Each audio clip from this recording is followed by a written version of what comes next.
पीले दांत वाली बहू। रंजना कभी ब्रश नहीं करती थी। उसे कितनी बार उसके माँ बाप ने डांटा, लेकिन उसका कोई असर उस पर होता ही नहीं था, जिस कारण से उसके दांत पीले पीले हो जाते हैं। शादी के बाद अरे बहू, वैसे तो तुझ में कोई कमी नहीं है, पर तेरे दांत इतने पीले कैसे है बेटा? कैसे मतलब? कोई सर्जरी थोड़ी ना कराई। वो तो क्या नाम, मैं ब्रश नहीं करती थी तो पीले हो गए। अब क्या करूं? आप कहें तो लाल करवा लूं या फिर काले? यार ये क्या है, क्यों माँ से लड़ रही हो? लड़ रही हूँ? अरे मैं लड़ रही हूँ या ये बोल रही है कि दांत पीले हैं, पीले। अरे तपस्या थोड़ी ना की है इन्हें पीले करने के लिए। बकायदा ब्रश नहीं किया है 20 साल तक, तब जाकर। छी, कैसी बात कर रही हो? ये उस वक्त तो पीले नहीं थे जब हम लोग तुम्हें देखने आए थे। अरे तब साफ करवा लिया होगा डेंटिस्ट के पास जाकर। अब देखो कैसे पीले पीले लग रहे हैं। रंजना सास की तरफ गुस्से से देखती है। फिर शुरू हो गई पीले पीले पीले। अरे पीले तो तब भी थे जब मेरे हाथ का रसगुल्ला उड़ा उड़ा कर खा रही थी और बोल रही थी, लड़की नहीं गुणों का खजाना दे रहे भाई साहब। अब वो लोग करते भी तो क्या करते, पीले दांत वाली बहू पल्ले पड़ी थी तो झेलना तो था ही। एक दिन कीर्तन में रंजना गाना गा रही थी। अरे कमला बहन, माँ का द्वार है, यहाँ तो सब शुद्ध होकर आते हैं, फिर अपनी बहू को ब्रश भी नहीं करवाती तुम। दूर से पीले पीले दांत भक्ति में बाधा उत्पन्न कर रहे हैं। अरे कोई 2 साल के बच्चे थोड़ी ना लेकर आई हूँ मैं बहू बनाकर। अच्छी है, अरे कैसे करवाऊं ब्रश? ये तो उसे खुद करना चाहिए ना। अब माँ बाप तो इसके जैसे तैसे निपटा दिए, ये नहीं सोचा कि सास कैसे संभालेगी। सास बहू को लेकर घर आ जाती है, लेकिन सोच लेती है कि अब इसे लेकर कहीं नहीं जाएगी। अगले रोज बहू कहती है, अरे क्या हो गया, मंदिर नहीं जाना क्या? कीर्तन का वक्त हो रहा है। मेरी मधुर वाणी से कान्हा जी जागते और सोते हैं।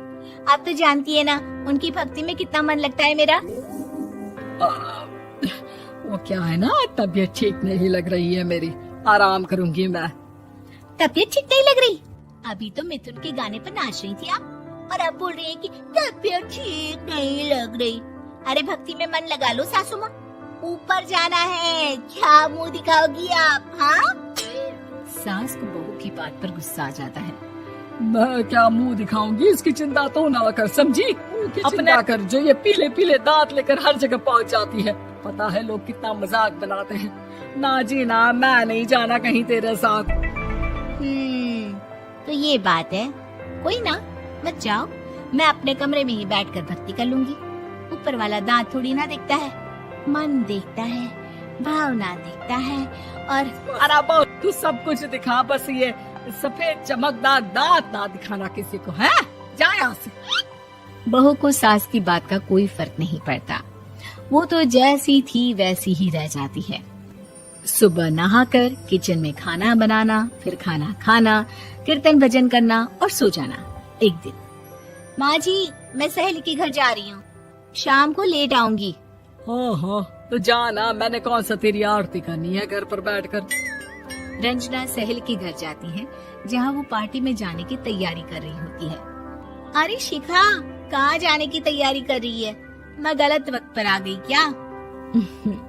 अरे नहीं यार, उल्टा सही वक्त पर आई है। मैंने ये साड़ी और ज्वेलरी निकाली है यार, शाम को इनके ऑफिस की एक पार्टी में जाना है, मत आना ये सब। नहीं यार, इस ड्रेस के साथ तो वो वाली ज्वेलरी अच्छी लगेगी। हाँ सही बोल रही है, मैंने ध्यान ही नहीं दिया। वैसे तो हमेशा से मस्त फैशन सेंस रखती है। तो बड़ा जाती होगी ना पति के साथ पार्टी में। रंजना कुछ नहीं बोलती, बस सोचती है कि यार काश ये बात सही हो जाती, पर मैं क्यों नहीं जाती पार्टी में? क्या इन लोगों की कोई पार्टी होती नहीं होगी? रंजना घर आती है और सवाल करती है, एक बात बताइए, आप मुझे किसी पार्टी में क्यों नहीं ले जाते? क्या आपके यहाँ ऑफिस में पार्टी नहीं होती? पति बेचारा क्या कहता कि दांत पीले हैं तुम्हारे इसलिए। अरे कोई पार्टी होती नहीं हम लोगों के ऑफिस में, तो कहाँ से लेकर जाऊं? और मार्केट, मॉल, कहीं वीकेंड घूमना, कहीं तो। अरे यार सारे हफ्ते में एक छुट्टी मिलती है, तो सोचता हूँ कि आराम ही कर लूं। क्यों? रंजना मन मार के रह जाती है। पहले कभी सास के साथ मंदिर जाया करती थी, लेकिन वो भी सास ने ले जाना बंद कर दिया। घर बैठी बैठी रंजना बोर हो जाती है। तभी उसे आइडिया आता है और वो मायके जाने का सोचती है। सासू माँ, 2 दिनों के लिए मम्मी के घर जा रही हूँ। अच्छा ठीक है, आराम से जा। और हाँ, माँ से कुछ अच्छी आदत सीख कर आना कि कैसे शरीर के हर भाग की तरह दांतों की सफाई भी जरूरी होती है, समझी? शुरू हो गई ना आप। वो लोग आपकी तरह नहीं है कि छोटी छोटी बात का बतंगड़ बना दे। उन लोगों के लिए मैं मायने रखती हूँ, ना कि मेरे पीले पीले दांत। रंजना माँ को बिना बताए उन लोगों को सरप्राइज देती है, लेकिन जैसे ही वो डरती है, अंदर देखती है कि घर वाले कहीं जा रहे होते हैं।